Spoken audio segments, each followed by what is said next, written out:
So how frank, how forthright, or how restricted they were in their conversations? That you'll have to read the book to find out.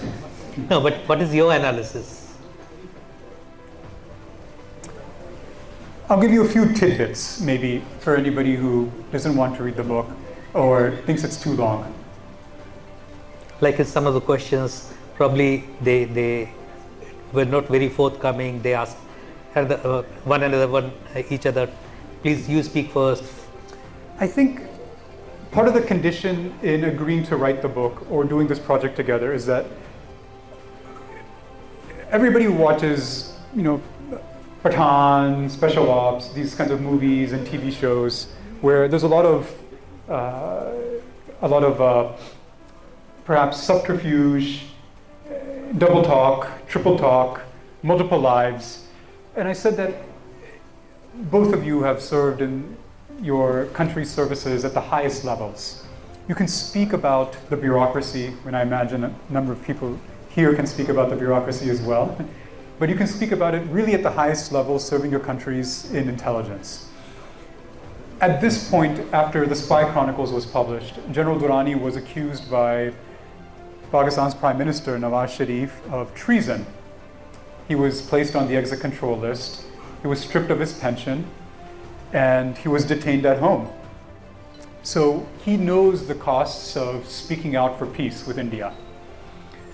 Dulat Saab would probably tell you through our book that in speaking out for peace with Pakistan and what has happened in Kashmir, that he's also faced consequences. A number of people here understand certain things that are perhaps not often said in public, like who has access in the government, who has promotions, who can speak to people in power, right? Since they faced the blowback of their previous book in 2018, to me, I thought this is a fabulous place to start. At that point, Durrani Saab had fought his case in Pakistan and won. Dulat Saab, I think, the chips have fallen where the chips have fallen for Dulat Saab, but both men were ready to tell their stories again. And so I think they have been brutally honest. Honest, as I said yesterday in our launch, honest to the extent that there's enough in this book to offend everybody on all sides of the political spectrum in India and Pakistan multiple times over, because everybody is so honest. I'll give you an example.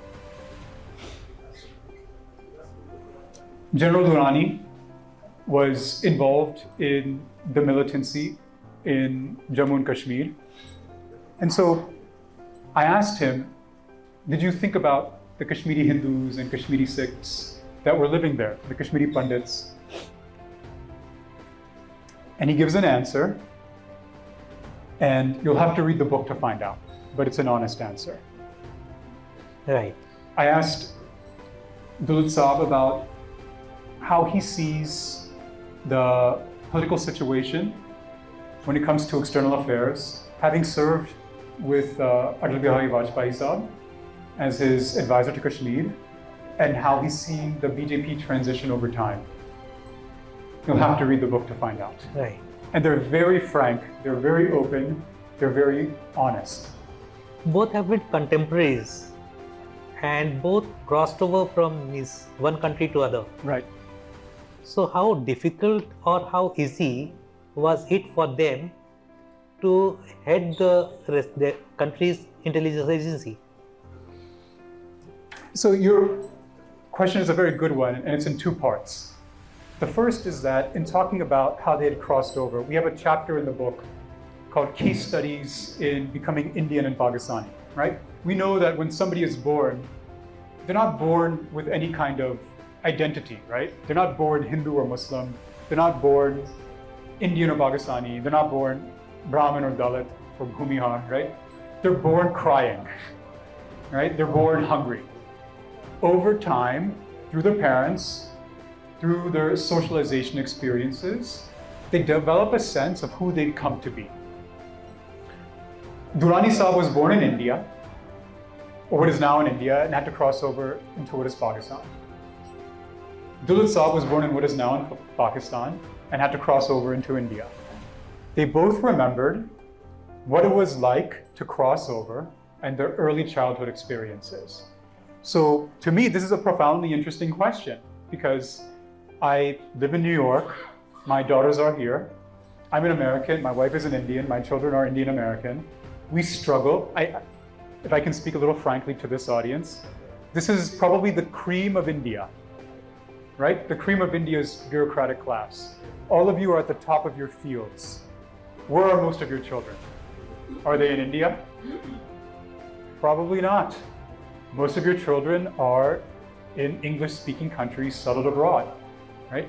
So what does that say about the relationship between language and identity and place? People have to reinvent themselves. People have to come to see themselves in new ways. And considering that both men were born in 1940 and had partition stories, and they crossed over in almost a mirror image, one coming from India to Pakistan, the other going from Pakistan to India. As a psychiatrist, I'm fascinated by life stories, by what makes people tick, what are their motivations. And to me, that's how they start to come to see themselves as Indians or as Pakistanis. And once they develop a sense of who they are as an Indian or a Pakistani, how does that then inform their view of the enemy? Right. And so this is a process that we all undergo. It's not a process that we're born with, right? That to me is fascinating.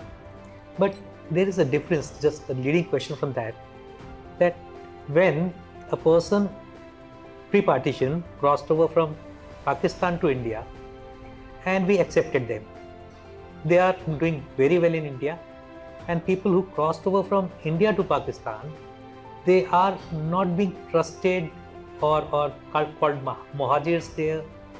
So did it reflect in their conversations? Could you read General Durrani's mind? Was he sometimes not trusted, slighted, anything? Respectfully, I'd like to give you a counter evidence, which is Pervez Musharraf. Pervez Musharraf was a Muhajir who came from India to Pakistan. Nobody would dispute that he achieved the highest status bureaucratically and professionally in his country. I totally understand that there are these kinds of conflicts between Muhajirs and non-Muhajirs in Pakistan. I think General Durrani would tell you that he comes from a Pashtun family that settled from Kandahar in Afghanistan into kind of the northwestern provinces in India. He comes from a Persian-speaking family that was highly literate, that made its way to India pre-partition. And so he sees himself very much as a Pashtun, but as we say in the book, because of the dominance of Punjab in Pakistan's military, that to really kind of gel with his cadres and his soldiers, that he had to learn Punjabi. And that for him is a really formative experience. And in fact, when the three of us get together, we tend to speak in Punjabi. We joke around, we have our own set of humor. We send each other WhatsApp messages and like songs, ghazals, things like that.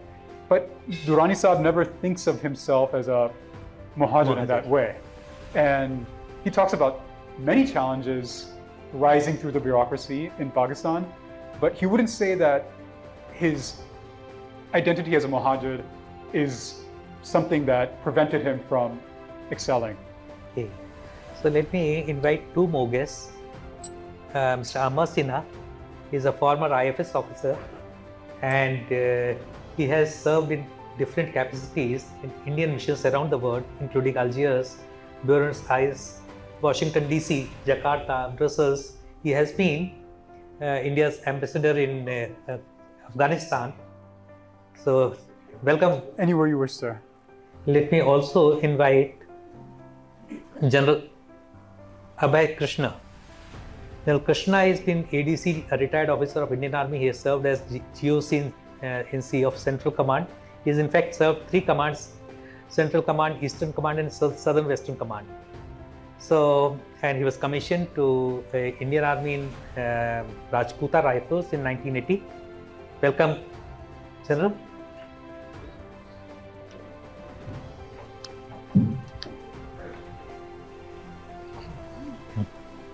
So let's also discuss some contemporary diplomacy, some contemporary track to diplomacy, which we have been seeing during last 20-30 years, when you were in government, you served.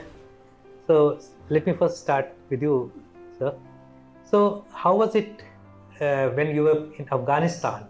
So Afghanistan being part of the triumvirate, Afghanistan, Pakistan and India. At one point of time, they were almost one country. So how was it serving in Afghanistan and the India-Pakistan axis? India-Pakistan? Axis being in Afghanistan. Thank you. Well, first, congratulations to you. Only as a psychologist could have peeped into the minds of two spies who are very inscrutable, but we don't understand and actually would see through them. For me, of course, I was invited for a dinner. But obviously, as the old saying goes, there are no food and chairs for dinner. I was told here I'm supposed to sit and talk to you. And I must admit right in the beginning that I had looked at Pakistan only from the outside. I have never served in Pakistan. But I have read the book. Thank you very much.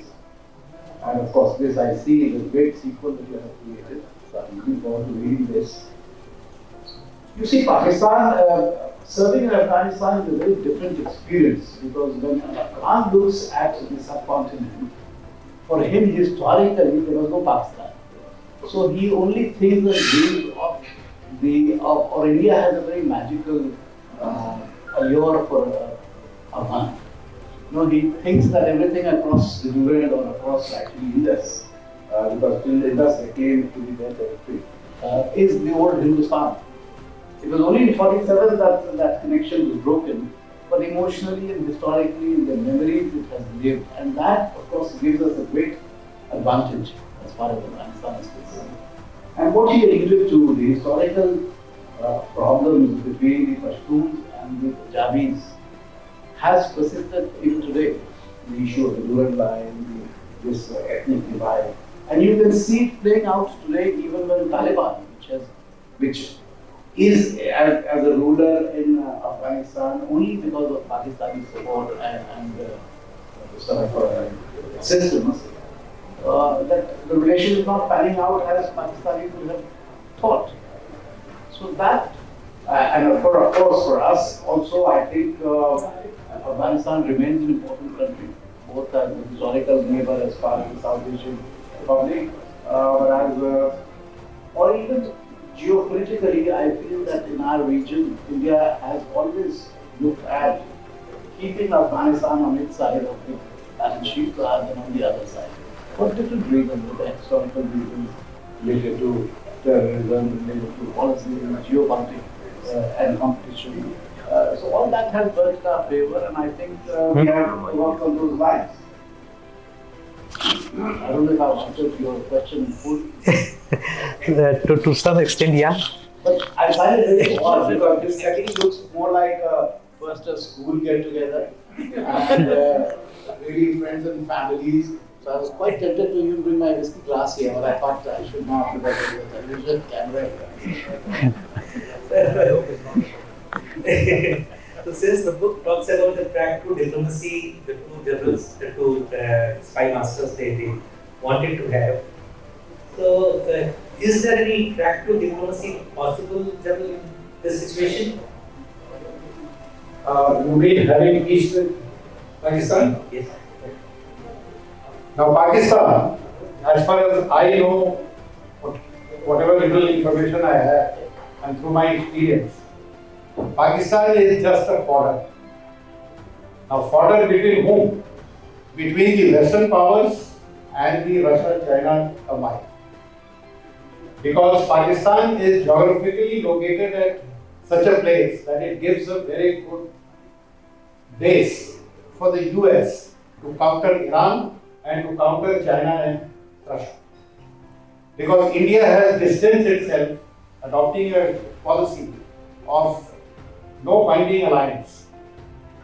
So that is why Pakistan is only a fodder. That is why you must have seen that CPEC has not been successful despite China investing so much of money and trying to reach out to the border port to shorten their export route from South China Sea to Australia into the Indian Ocean, Pacific, they wanted a shortest route, they have not been successful.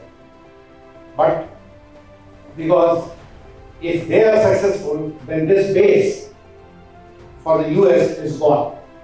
Because the US is out of Afghanistan now. Iran is a big enemy, or the US is a big enemy of Iran, or whichever you can put, because the trading route of Russia and China is going majorly through that area, Middle East. And therefore, you must have seen that this Israel-Hamas war is gradually extending to include Iran. And I have already said in one of my interviews, which is there on the YouTube, that I anticipate that the next war or the next this type of whatever is happening will happen involving Taiwan and South China Sea. This I have already mentioned in one of my interviews. So as far as Pakistan is concerned, I see Pakistan as just as a fodder.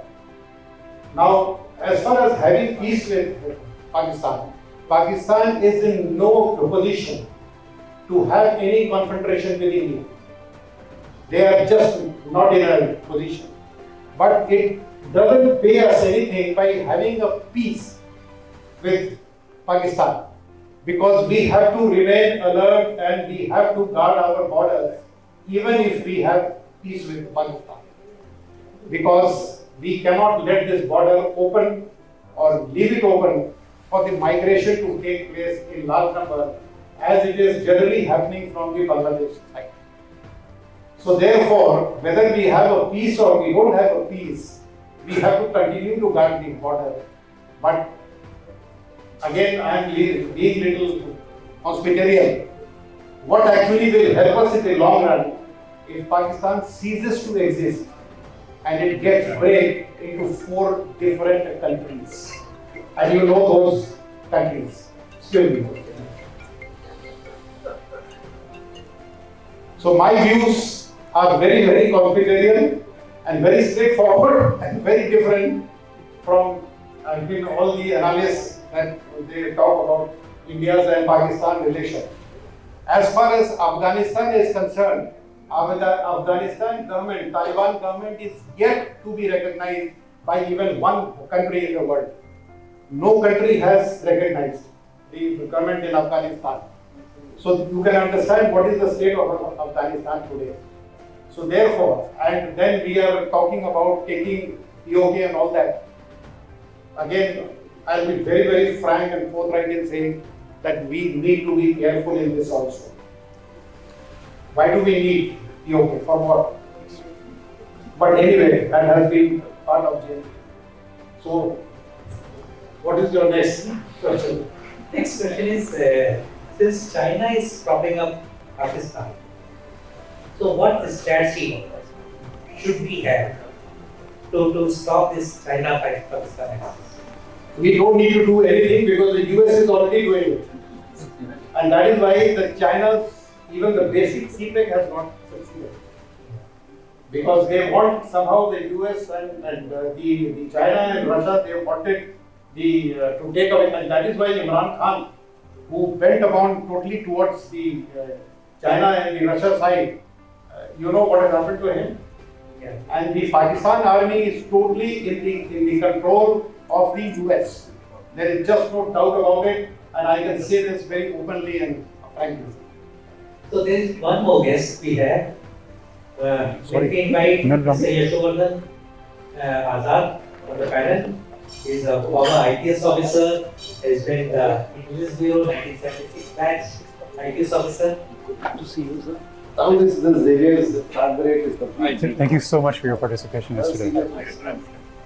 But I'd like to address the question of track. सबसे ज़्यादा सामने ही पढ़ा है पूरी book पे करेंगे पूरा book पे कंठस्थ तो ये करेंगे so and we are more on the peace, like we are not on the conflicts, so what is the way of the peace? See, on track 2, my view is slightly different. That when things are going went between countries, you don't need track 2. There's diplomacy and there's no good normal relationship state to state. So track 2 obviously comes in when you have a problem which you wish to resolve, and obviously you want to keep it out of public eye, because perhaps the resolution or the result is something which you cannot sell publicly to the people. For example, when we had the track 2, when during the last 2 governments, including Yashovardhan Jha Azad and Amar Sinha government, they were discussing of a final settlement of some individual issues. But that was not something you wanted to talk publicly, because there was a there's a parliamentary resolution which talks about the UK being part of the United India, etc. Today we talk about Akhand Bharat, which of course the general has said that there cannot be Akhand Bharat. And people talking of making, actually these are rhetorical claims that you can get back Pakistan. It's not a Walmart that you go and pick up EOK and bring it home, because you know the territory comes with the people. You have to really think through what exactly you wish to achieve, and you don't want to do something which you will later perhaps regret. But track 2 has had impact, even as late as when our relations have not been the best. Even in 2021, there was a track 2 contact, and it led to a ceasefire between the two. Even when PM Modi was doing everything possible to improve relations with Pakistan, I think the NSAs were meeting in Bangkok. That is also track 2. You just kept it out of the public glare. So you have to. So track 2 will only succeed first if there is a political will to have a solution, which you can then go back to the public and sell. If that will is missing, then of course track 2 doesn't work, or any track will not work. Because then, and if relations are good, just track 1 is required. And of course in India, you see, the danger with speaking about Pakistan is that we have roughly 1.4 billion experts in Pakistan. And that number is growing. So it's always very difficult to say. But as a diplomat, I see because it's one thing to say that Pakistan can disappear, but no nation, in my mind, will disappear. Even Gazans living in a community have not disappeared. So it will not disappear. Do we only see it as India-Pakistan issue, or we see it as a much larger challenge to China? While of course you ask that China is handling well, but all this while even Americans prospered Pakistan in the first phase of our relationship. So it is not going away. There will be some client or the other who will be assisting Pakistan. So I think the better option for us is, if we really want to grow as an unchallenged or emerge as one of the leading powers, that we need to have peace in our own neighborhood. How we get it, I don't know. But you just look around, which are the major superpowers of the world today? Do they have disturbed neighbors? China has settled its borders and issues with at least 9, 10 of its neighbors. US doesn't have a problem with Mexico and China. So our pretending that we will be the third superpower with bad relations with all our neighbors, I think we are living in a fool's world. No, we have to untether ourselves. We want to float up. Right now we are anchored to the bottom of the ocean. It's as simple as that. I'm sure this view may be very counterintuitive or not against the normal narrative, but that's a very realistic view. How we do it, we don't know. Unfortunately, what has happened also, that Pakistan is no longer just a foreign policy issue. And I see now that while India used to be a factor in Pakistan elections and politics, today we have made Pakistan a factor in Indian politics and elections. That I think is a self-defeating policy to follow. What is the reason for that? Why India, if you can answer that, why Pakistan has started figuring in India's elections more than India figuring in Pakistan's elections? Well, as Amar said, first I'm extremely sorry. Mr. Kumar had invited me for a nice dinner. So I didn't know. I didn't know that we have to work also for us. So I'm very sorry about it. I didn't know. Yes, you asked me a question as to why Pakistan is fitting in our Indian country's relations. You know, Amar has already said that we have 1.4 billion experts on Pakistan. But when elections come, I think the social media makes it about 2.8 billion. Because the kind of impressions which come on the social media, the incendiary kind of messages and trolls, everyone wants to win the elections. When you're talking about Mangal suits, you're talking about bulldozers. So why can't Pakistan not figure? But you know, I must say that in the context of the book, and I must say that Dr. Neil has done brilliant exercise, brilliant. You know, talks about the psychology of war and peace. And there almost, if you read the book, all these will become clear as to why these things come up. There are portions where he's talked about what do the spooks feel about each other foreign establishments. Yesterday I used the word hasood, you know, cussedness, which Mr. Durrani, General Durrani didn't want to say about the South Bloc. There was an issue on this point when Mr. Dulat says that it is the ISI which is running the foreign policy. You know, we all say that. Our generals also say, Amar would also say. And Durrani Saab then says that ये तो ठीक है, हमारे तरफ से तो foreign policy ही चला, foreign establishment ही चलाता है, department को और talks को, उसके पीछे ISI रहता है. जैसे कि आपके यहाँ foreign establishment चलाता है, लेकिन उसके पीछे NSA रहता है. So you know, given this kind of a feeling against each other, if people want to use Pakistan, why not? See, there are two very important factors I tell you here. The man who was the most practical, I would say, so far was Dr. Farooq. He said, LOC ko IV bana. This was one of the talks. Why the Musharraf talks failed was that, you know, ultimately he said, भाई, आपने जो हमें वादा किया है कि आप आतंकवादी नहीं भेजेंगे वहाँ से, how certain can we be on that? I mean, that is supposed to be the position, you know. And so today, when in this context, when people are talking about POK living, I asked one general, I had gone to Wellington for some internal security seminar. I said, how do you feel that the defense minister made the statement that we capture POK? He kept quiet. He said, sir, do I have to say anything? Because then the press people again asked the chief of staff. And he said, if we are ordered, then we march. I mean, there's no talk about it. So, given all this, I mean, it's natural that Pakistan will figure on our election campaign until June 4, and after June 4th, they will be back to the So, one more thing. Sir, you have been looking after intelligence bureau and internal security. You have also seen Kashmir burning and you have seen Pakistan's hand into it. So now, what is the possibility of Kashmir post 370 almost returning to normal, or is there still possibility of going back to this system?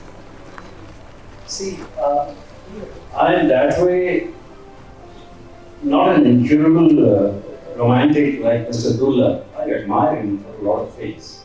But I think there are harsh realities in Kashmir. For example, I do think that one of the most important things is the issue about Kashmiri Pandits. I mean, whether you like it or not, people who have been kicked out of that place, how do you have any kind of... See, there are two things.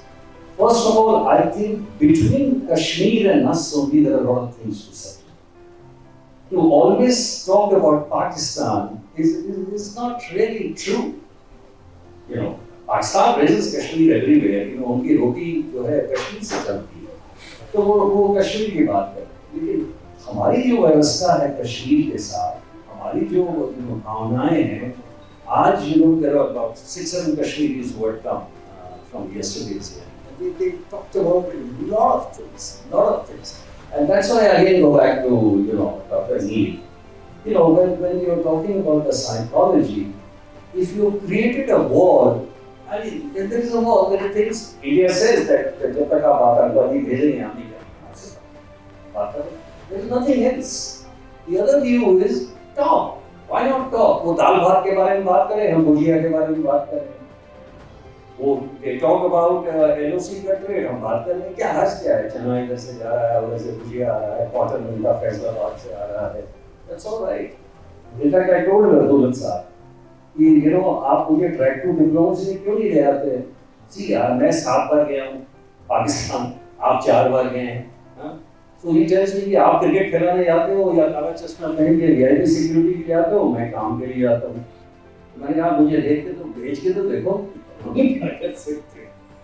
So unless we improve many things, for example, I think the next thing is that you should have an elections. Today, no BJP candidate is fighting from The valley. Kashmir. They should have. They should have. What is the harm? You can test. This is good. Like I feel that even Priyanka Gandhi should have fought from America. Test the waters. That's extremely important. So before I go the session open for questions, I have a last question to Dr. Neil. Dr. Neil, do you think the book could have been written by somebody from Pakistan or India if he was to be perceived to be a resident of India or Pakistan? Was it possible? Or was it easy for you to be sitting in US and writing the book? I'd like to reframe your question in a different way. Yeah. Which is, I think this book could have only been written by somebody who comes from a post-partition family. So it's not about being a citizen of India or being a citizen of Pakistan. Like my wife will tell you, or my father will tell you, from the moment that I wake up to the moment that I sleep, I'm always thinking about the trauma of partition. And my wife, who, like many of you, is from Bihar, told me that before our marriage, she never thought about Pakistan in the way that in our side of India, in Punjab, we're consumed by it. I mean, it's like dosti nibhani hai, dushmani bhi nibhani hai. Like it's just what we think about all the time, right? Whether it's the food, whether it's the culture, whether it's the language, we have a shared literary tradition. Like there's so much that binds us that I think the horrors of partition were not as visible in other parts of India. And that's why when we talk in the book about the fact that Punjabiyat becomes the glue that brings so many Indians and Pakistanis together, we have a section in the book that I think is, to me, one of my favorite sections, which is everybody here has at least access to 3 languages, right? You have access to English, you have access to Hindi, you probably have access to Maghai or Bhojpuri or something local as well, right? Why are we speaking in English in a formal setting like this? Why aren't we speaking in Hindi, right? Why aren't we speaking in Punjabi? Like, what I found to be most fascinating about our sessions is that when I'm setting up the Zoom, when we're exchanging, Dulat Sahab, ki haal chal hai, sab theek thaak, we speak in Punjabi normally, or we speak in Hindi, right? But the moment it gets into formal negotiations, there's English. And then English imposes a certain degree of emotional distance. But yet, outside of the talks, when people are having drinks, when people are sharing jokes or songs, it goes back into Punjabi or goes back into Hindi. And I thought to myself, well, actually, the hard work of negotiations and peace building is ironically being done after hours in Punjabi or in Hindi. It's not being done in English, which is supposed to be the formal setting of the negotiations. Now, that's a fundamentally psychological question. It's the idea of language, how we see ourselves through identity, and how we feel comfortable speaking to other people who are not us or other in a language that we presume them to be familiar with. So because of that, I think that this book could have, to me, only been written by somebody who understands kind of the trauma, the love-hate relationship of Punjab. Maybe somebody who is Sindhi could have written the book. Maybe somebody who is Kashmiri could have written the book. Maybe somebody who is from East Pakistan in a different time, might have been able to write the book from a Bengali perspective. But unfortunately, both of these men were stuck with me. Yeah, GenAbhay Krishna has something for me. Yeah. Yeah, I just wanted to end up saying that the threat from Pakistan is not there at all. I am an army officer, I am telling this, let us not get involved by the border threat and all that. So long Pakistan is being ruled by their army, which is funded by US, there is no question of having any peace with Pakistan. Let us not trust them at all, so long it is ruled by their own army. The biggest threat that we have in our country is from man, M-A-N, man. The media, academia and the NGOs.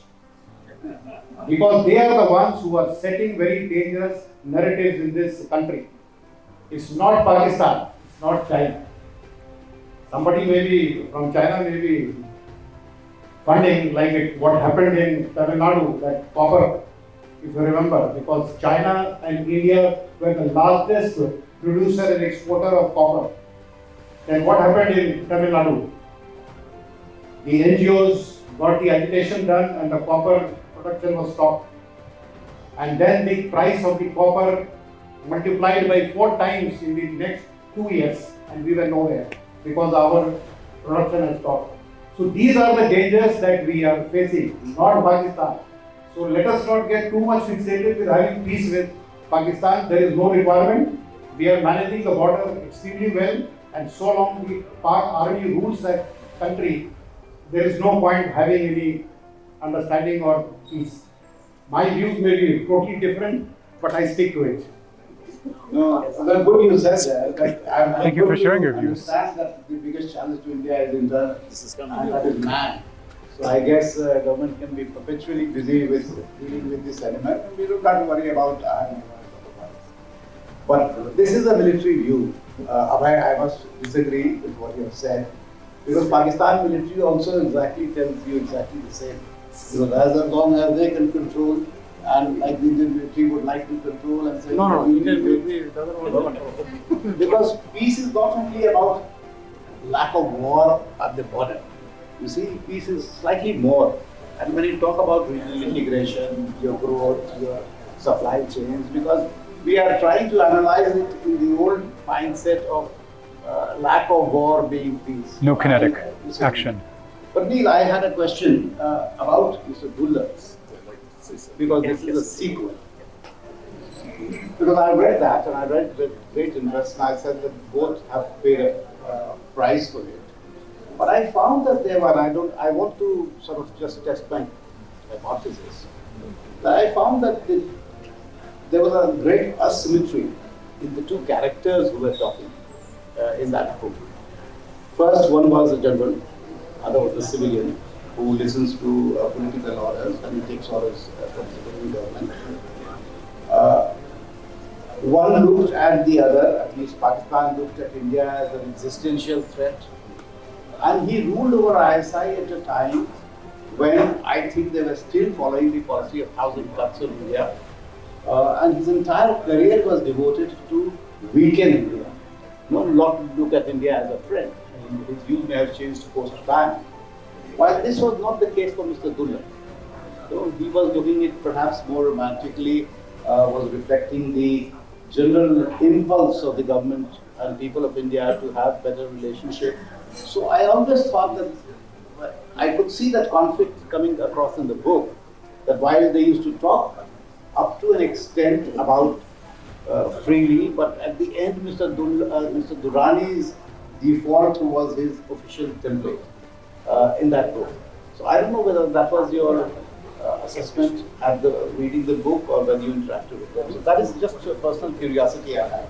So it seems like you were reacting to something he just said. Please. Yeah. There is a difference, Amar. You see, if you take the case of Mr. Dulat, he's risen beyond his own position. Dulat was there at the worst time in Kashmir. I remember I was in the Joint Intelligence Committee, where the National NSA Secretariat, which has become now, and we were collating all the inputs. it was so horrible for us, even looking at them in the air-conditioned rooms, these reports which were coming from Kashmir. And that man was there since 88, and he only left in 89 March, and again he was sent back in 99. So he suffered all that. A man like Dulat should have been, rabidly anti-Pakistan. But he rose above it. But about General Durrani, I'll say that that man is perhaps the only man who says this, yes, about Kashmir, Dulat is the ultimate. And so Dulat says, yes, okay, about Afghanistan, this man is the best. There's another thing I just want to point out before Neil says that. What General said just now, this is again taken care of in Neil's book. We say, many of us feel that we don't need to interact with Pakistan because we don't need them. We're moved ahead, our economy is 10 times more, like China is 10 times ahead of us, ours. And the conflict, the terror part of it, we can manage, we can handle. And so there's a very important line where it is mentioned, and which I said in the reading yesterday, that the cost of conflict is perhaps cheaper. And that's a very telling statement. I think there are 2 points that I would answer this question with, which is first, General Durrani says openly in the book that he's actually not against India. It's really fascinating to hear, but he says, we watch Bollywood movies, we listen to their songs, we used to sneak out to watch the films that were being played in the field surreptitiously. Some of your greatest sportsmen come to Pakistan. That there's a real love for Indian culture. In fact, it's seen as indispensable in terms of how they see themselves. And he shows very, I think, generously that we have centuries of shared literary, language, and historical ties, that ultimately we are a similar people. So then I ask him, well, if this is the case, then why is the reaction so reflexively almost anti-Indian? And this answer that he gives is what I understand to be psychologically fascinating. Just as a show of hands here, how many people have served in the bureaucracy? Can you please raise your hands? Yes? Raise your hand. Yeah. All three. Yeah. All three.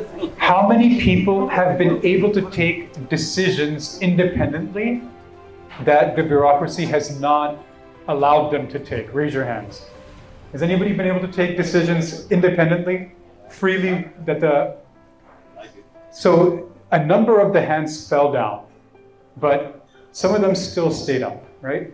So psychologically, when we talk about free action, who can take decisions, we tend to think about this from a psychological framework at various levels. I might think I have independence, but then my wife gently nudges me and says, maybe not. Maybe there are other people here who can be an influence on my decision making. But okay, I can bring her along. But then my kids say, well, actually, you remember you promised this or you promised that? Now I have 4 people I have to be involved with, right? So the point being that when we think about decision-making capability in a foreign policy context, who has the liberty to make peace, we have to think about several levels. First, there's the individual level. Then there is the small group level. Who is the bureaucrat responding to in terms of the leader? Then there's the service culture. What has been done? What is the precedent? What are the laws or the policies that have governed this relationship? And then there's the political climate, right? What is the will of the people? Or what is the internal stakeholders that need to be brought along? What are the external stakeholders that have to be brought along? It's telling to me that both men can only talk about peace after they exit the services. Yes. In an individual capacity. Yes. They cannot talk about peace in the services.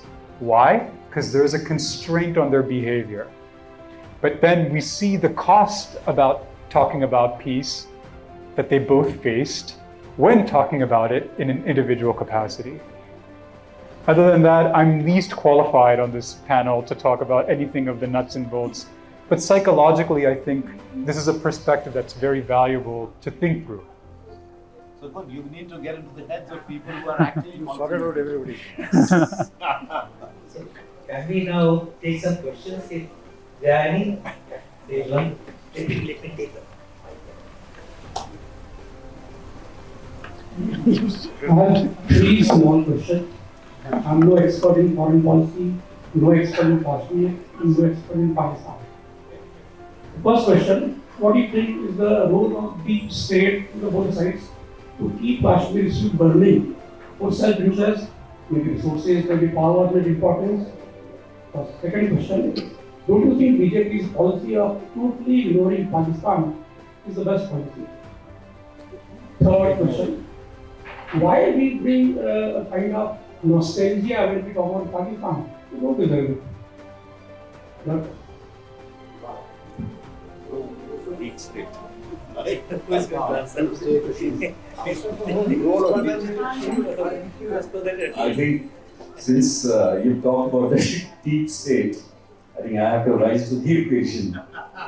Let me tell you that as far as the deep state goes here in India, we run a lot of operations. A lot of operations, the border, across, within. But to keep the pot boiling, no, not at all. On the other side, obviously there is a vested interest. If Kashmir is your prime objective, Kashmir is your basic, roti dal, then obviously the ISI has a special wing, whether we talk about K2, whether we talk about so many of these which have come from the other side. why not the same? What purpose is the deep state? India? Why we are avoiding that?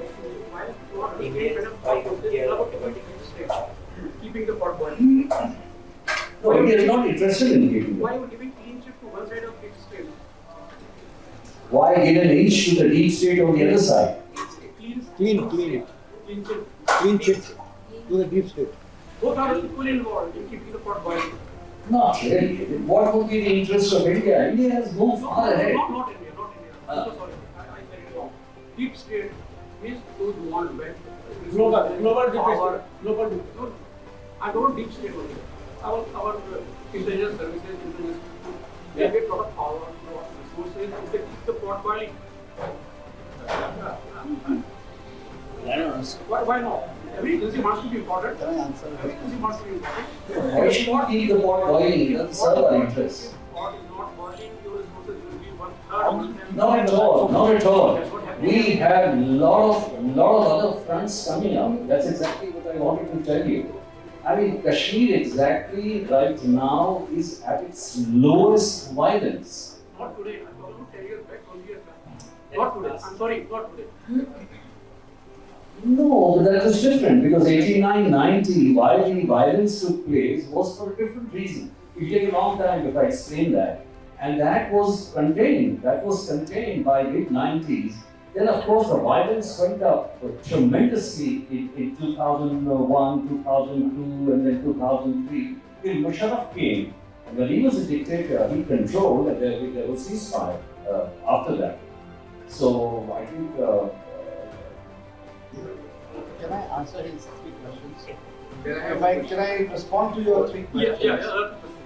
On deep state, of course, first I don't know how to define deep state, but I would go to the extent of accepting yes, there are vested interests on both sides, which would want the pot keeps boiling, and for the simple reason that every conflict and war develops a war economy, a conflict economy, which has huge stakes. There are financial stakes involved, and I've seen this in Afghanistan, for billions of dollars.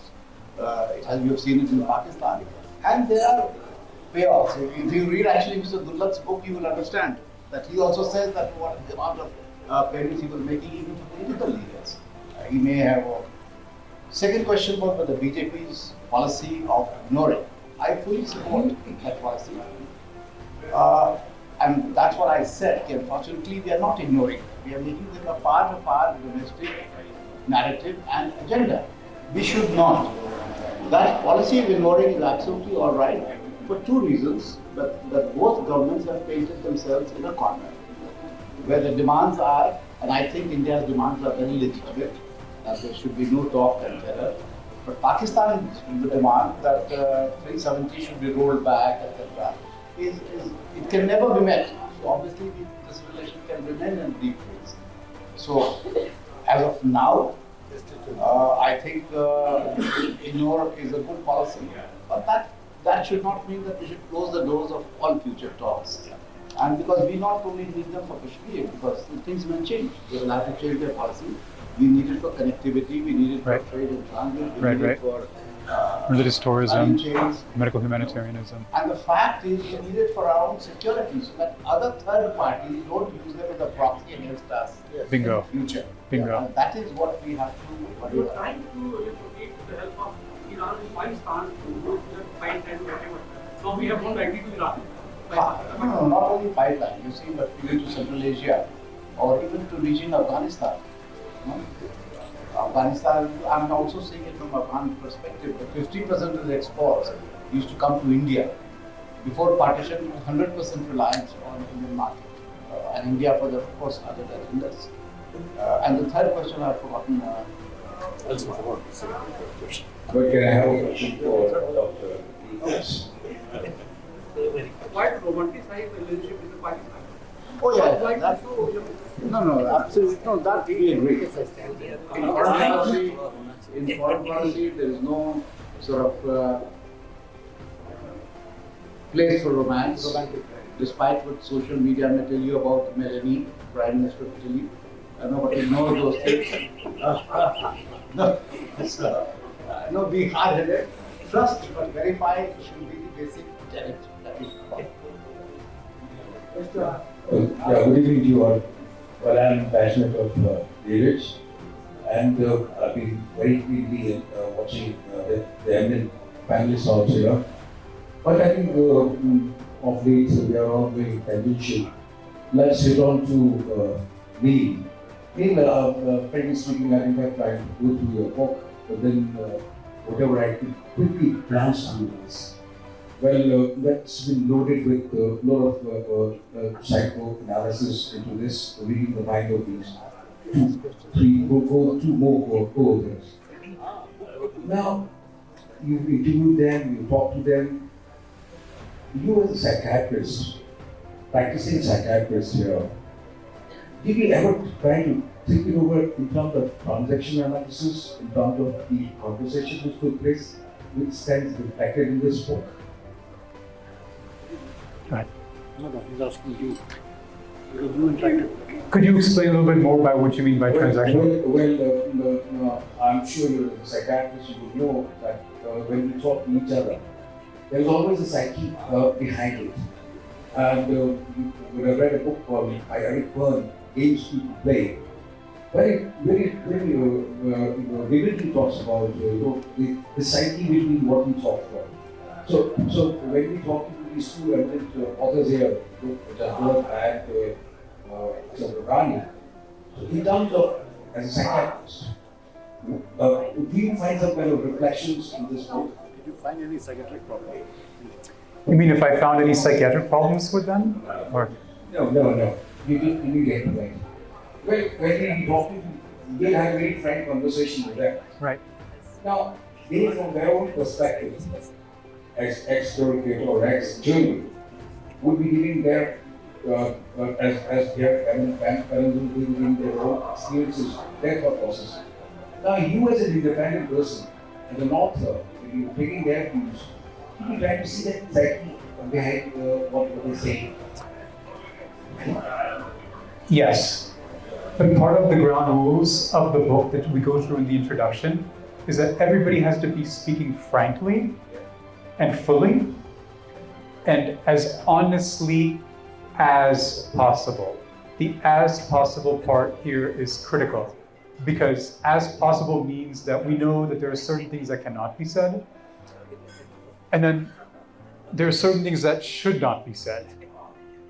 As long as both authors or my interlocutors were not violating the official state secret act of both countries, we agreed that out of the sessions that we taped, sometimes things were said more fully than they should have been.